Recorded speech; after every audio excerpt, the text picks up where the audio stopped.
Sou Julia Catarini, esse é o Q&A do filme Vilmar, do Gustavo Vinagre, que está na Mostra Competitiva Brasil de longas-metragens, concorrendo ao Coelho de Ouro, nesse que é o a 28ª edição do Festival Mix Brasil da Cultura e da Diversidade. Gustavo, obrigada. Obrigado pela sua presença. A você, ao Mix Brasil. É uma emoção muito grande estar aqui. É lindo. Para mim, eu estou assim, super emocionada, porque, enfim, começamos aqui e aqui estamos. De novo. Para quem não sabe, eu e a Júlia trabalhamos no Mix Brasil mais de 10 anos atrás, nos conhecemos lá. Então, é simbólico estarmos aqui debatendo esse filme juntos. Yes. Bom, eu queria começar falando a respeito de uma entrevista que eu li na época em que você estava em Berlim, que o filme, né, o Vilmar, ele fez parte do Fórum da Berlinale esse ano, não foi? Isso. E eu li numa entrevista que você dizia que esse é um filme que você considera uma sequência direta do filme Para um Poeta Cego, com Glauco Matoso. Eu queria que você falasse um pouco a respeito do processo criativo do filme, dessa relação do filme do Vilmar com o filme do Poeta Cego, e também a respeito da sua relação com o festival. Com o Mix Brasil. Na verdade, eu conheci a Vilma. A Vilma foi assistir... acho que a estreia do filme Para Poeta Cego no Mix Brasil, se não me engano, em 2012, o filme Para Poeta Cego ganhou o Coelho de Ouro de melhor curta-metragem. E aí, quando eu cheguei, tinha essa mulher de 74 anos, vestida de veludo azul, com um salto alto azul, na porta. E é assim que acabou o filme, ela veio, me puxou e falou: não, preciso te contar a minha vida, porque eu sou amiga do Glauco, eu sou escritora também, e eu preciso muito te contar a minha vida, porque eu acho que você tem que fazer um filme sobre mim. E aí a gente imediatamente sentou ali onde era o cinema, o Itaú Augusta. A gente sentou no café e ela ficou lá falando. Se eu tivesse uma câmera, aquilo ali já seria um longa-metragem de 4 horas, porque a vida dela era muito fascinante. E eu acho que nesse sentido está muito diretamente relacionado ao Glauco, porque são 2 escritores, os 2 usando pseudônimo.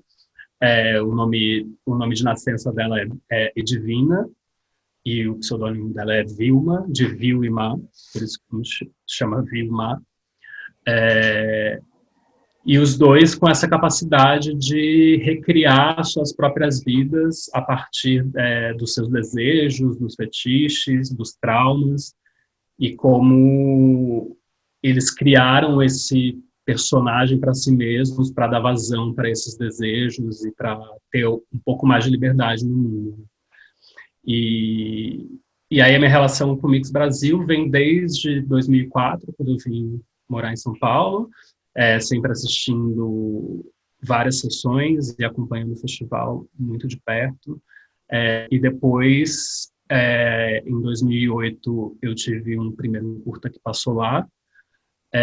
E aí, a partir de 2012, a minha produção de filmes aumentou e eu comecei a participar, já fui júri, e é sempre muito bonito estar junto do festival. Então, o Vilma nasceu completamente dentro do Mix Brasil, porque foi numa sessão que eu conheci a personagem do filme. Eu fico pensando que esses teus últimos 3 filmes têm muita relação com o festival, né? O Lembro Mais dos Corvos, que nós fizemos, A Rosa Azul de Novales, com o Marcelo Diório, e com a direção do Rodrigo Carneiro, e agora o Vilmar, né? E me fala um pouco de como foi o processo de... Porque você, pelo que eu entendi, é um material com o qual você tinha se desconectado, e depois de alguns anos você retomou, e a partir daí você teve esse impulso de montar o filme. Como que isso aconteceu? Na verdade, o filme foi filmado, foi o primeiro dos 3 filmes que ele foi filmado antes e finalizado por último.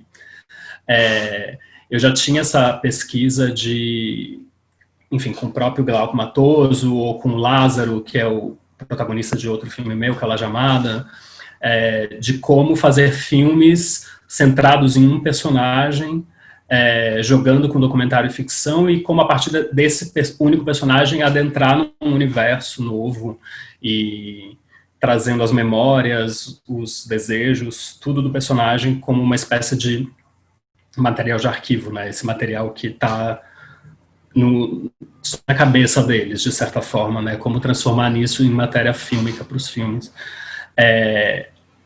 E aí eu filmei o Vilmar em 2014, se eu não me engano, com produção da Voa Filmes, depois a minha produtora, a Carneiro Verde, se tornou coprodutora do filme, e na época eu não tinha claro se ia ser um longa, eu realmente não sabia, foi feito muito como um experimento, e eu pensava muito assim, em curta é fácil ter um personagem só, longa precisa de um aparato maior, precisa de mais história, precisa de mais coisa. Então eu era bastante inseguro quanto a capacidade desse filme ser um longa ou não. E aí a gente filmou em 2 dias, só 2 dias, a gente simulou, a gente montou aquela sala toda onde ela faz as coisas. Tem alguns objetos que são dela, que ela trouxeram, que são da casa dela, mas é tudo, enfim, uma sala idealizada pela gente e pelo Fernando Zuccoloto, que é o diretor de arte. E a gente filmou em 2 dias apenas. E no primeiro dia era uma entrevista totalmente fictícia, porque era a partir da personagem Vilma. Então, no primeiro dia, a Edvina ia responder perguntas como se ela fosse a dominatrix, que ela diz que é nos contos eróticos que ela escreve.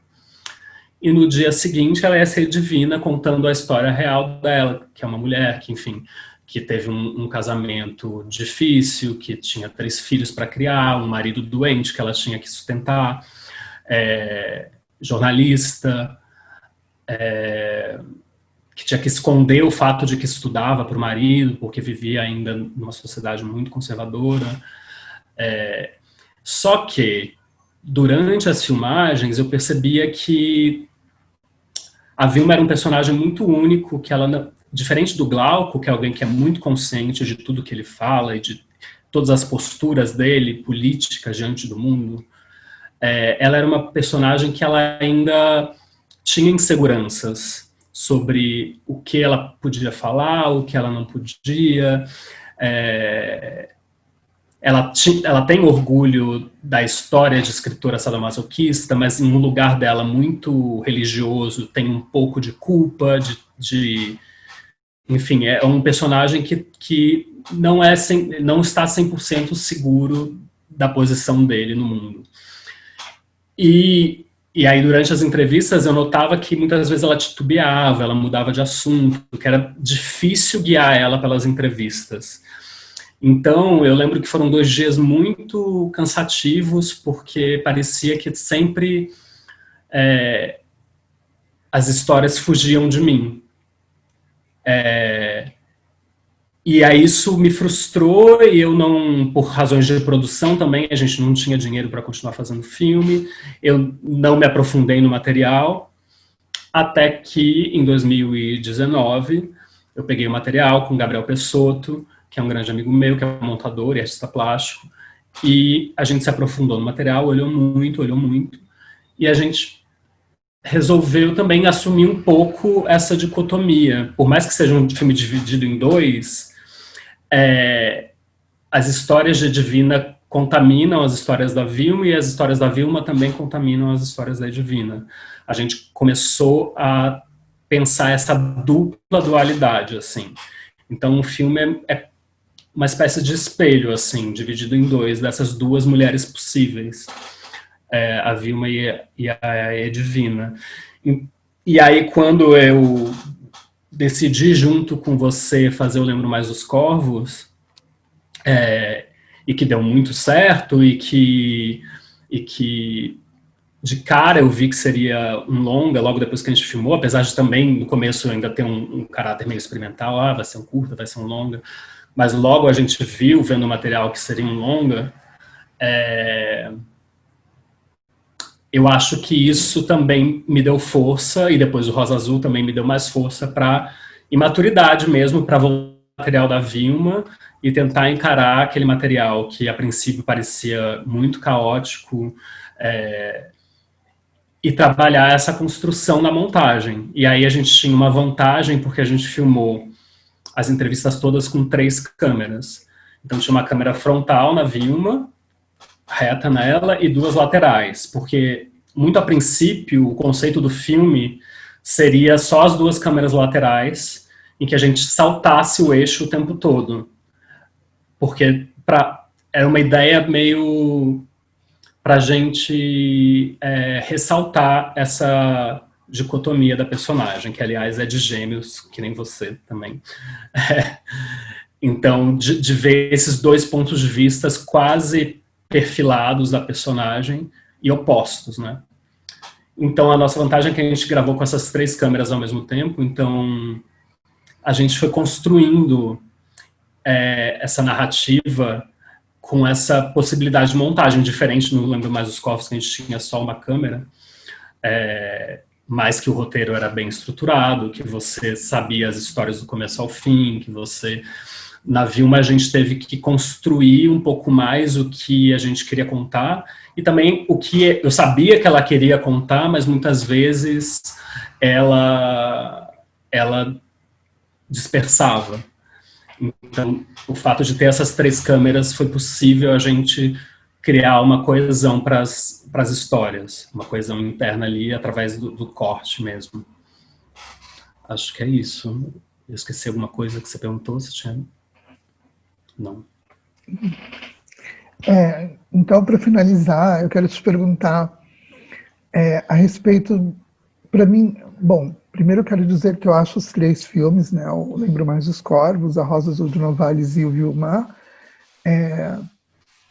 uma espécie de cinema minimalista, né, porque você está lidando só nos 3 filmes com uma personagem, mas no segundo e no terceiro filme, você optou por uma escolha, e no segundo filme, você e o Rodrigo Carneiro, vocês optaram por uma escolha de dramatização de algumas situações que o Marcelo relata, e com outras figuras, né, dentro do filme, como no Vilma.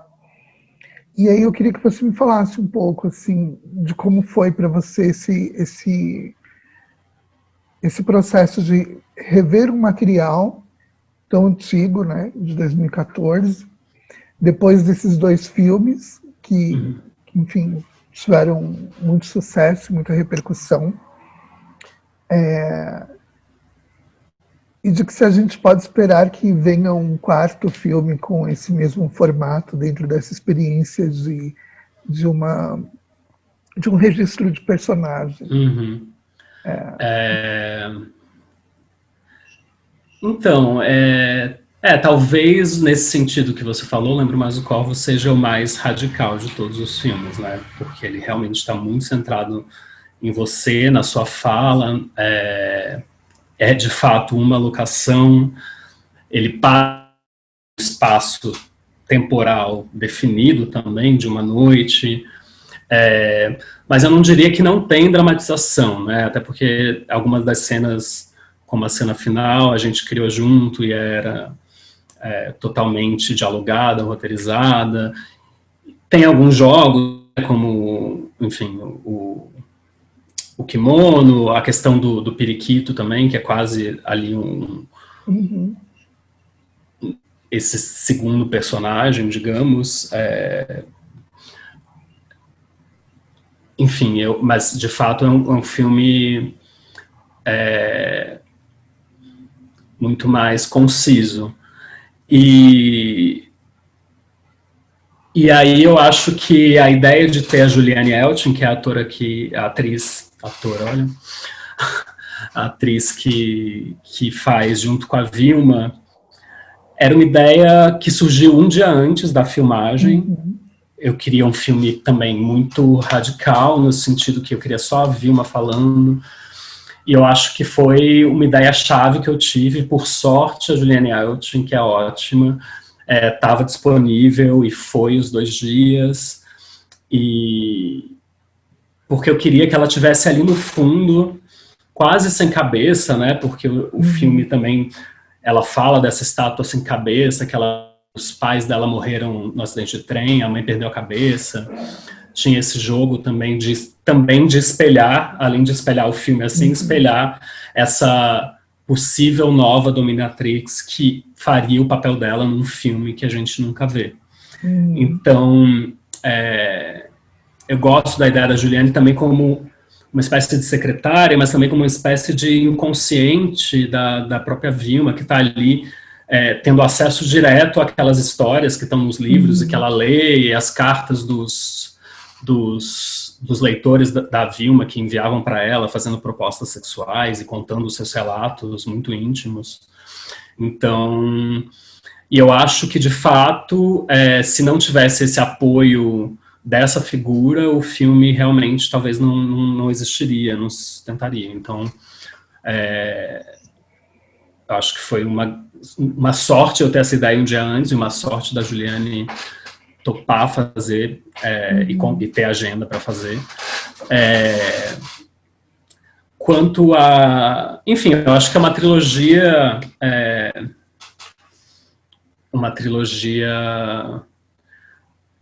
que é sobre, enfim, sexualidade, seres humanos e sexualidade, e não sei definir, mas eu acho que é muito sobre isso, sobre pessoas, o poder de contar uma história e também acho que é sobre a capacidade de estar no mundo tomando uma posição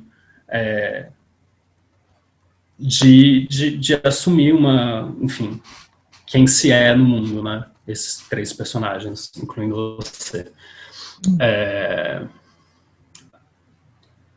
Mas quanto a seguir, a princípio, eu estou muito focado agora em um filme de ficção chamado Desaprender a Dormir, que você tem um pequeno papel, porém maravilhoso, que acho que é um filme que se assemelha muito mais a Nova Dubai, que é um filme coral, que tem muitos personagens, um filme muito fragmentado, que tem sexo explícito e que eu acho que enfim, que não dá, enfim, não segue a linha desses filmes de um personagem só. E tem projetos de filmes de terror também e outras coisas, enfim, filmes de comédia. Então, eu não fecharia essa porta de fazer mais um filme assim, até porque eu realmente me apaixono por pessoas e por personagens, e quando eu vejo, eu já tô, tipo, querendo, enfim, trazer aquela pessoa para perto e conversar com ela e propor coisas, mas a princípio eu acho que eu tô num momento de me aproximar mais da ficção. Obrigada, Gu. Obrigado a você, adorei. E bom festival para todos, todes.